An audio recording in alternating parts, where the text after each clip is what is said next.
क्या बुर्का पहनने की वजह से किसी छात्रा का भविष्य रोका जा सकता है?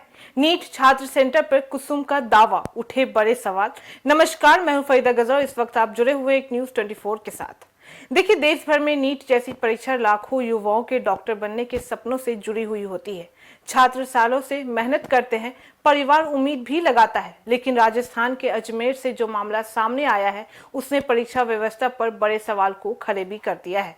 देखिए, बता दें कि 18 साल की छात्रा कुसुम बानो का आरोप है कि बुर्का पहनकर परीक्षा केंद्र पहुंचने पर उन्हें एंट्री नहीं दी गई है। उनकी पोशाक को लेकर आपत्ति भी जताई गई है। सोचिए जरा कि एक छात्र महीनों से नहीं बल्कि सालों की मेहनत के बाद परीक्षा केंद्र पहुंचती है।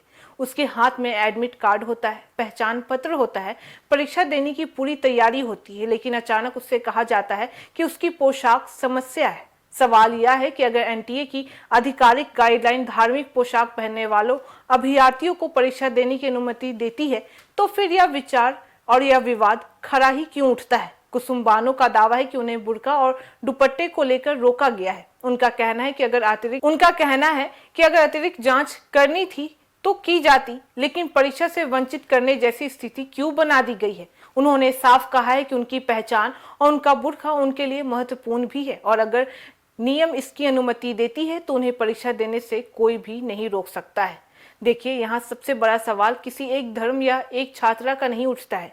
सवाल यह उठता है कि क्या देश भर में एक जैसी गाइडलाइन सभी परीक्षा केंद्रों के सामान्य रूप से लागू हो रही है? अगर नियम कहता है कि धार्मिक पोशाक पहनने वाले उम्मीदवारों की अतिरिक्त जांच की जा सकती है, तो फिर एंट्री रोकने की नौबत ही क्यों आई है? देखिए, नीट जैसी राष्ट्रीय परीक्षा में सुरक्षा जरूरी होती है, लेकिन इसमें कोई भी दो राय नहीं है। लेकिन सुरक्षा और सम्मान दोनों साथ साथ चलने भी चाहिए। अगर कोई छात्र या छात्रा नियमों का पालन करने को तैयार है, पहचान सत्यापन के लिए तैयार है, अतिरिक्त जांच के लिए भी तैयार है, तो फिर उसके सपनों के सामने ऐसी बाधा क्यों खड़ी हो जाती है?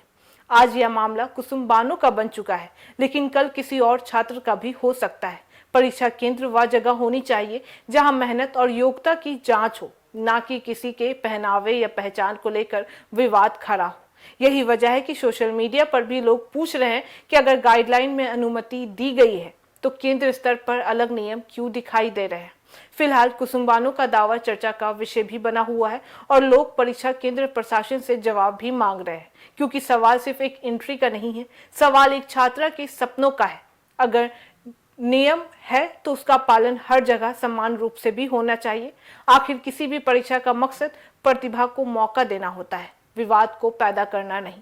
अब देखना काफी दिलचस्प होगा कि इस पूरे मामले पर संबंधित अधिकारियों की तरफ से क्या सफाई सामने आती है और क्या भविष्य में ऐसी घटनाएं को रोकने के लिए कोई स्पष्ट व्यवस्था भी बनाई जाती है।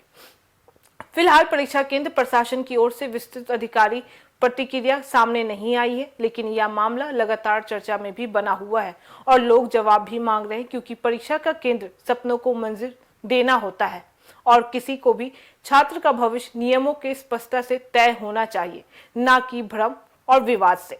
तो फिलहाल इस खबर में बस इतना ही। बाकी इस मामले पे आपकी क्या राय है, आप हमें कमेंट करके जरूर बताएं। ऐसी तमाम खबरों के लिए देखते रहिए न्यूज 24, हर खबर सबसे पहले सबसे सटीक। वीडियो को लाइक करें, शेयर करें, चैनल को सब्सक्राइब करना ना भूलें। धन्यवाद।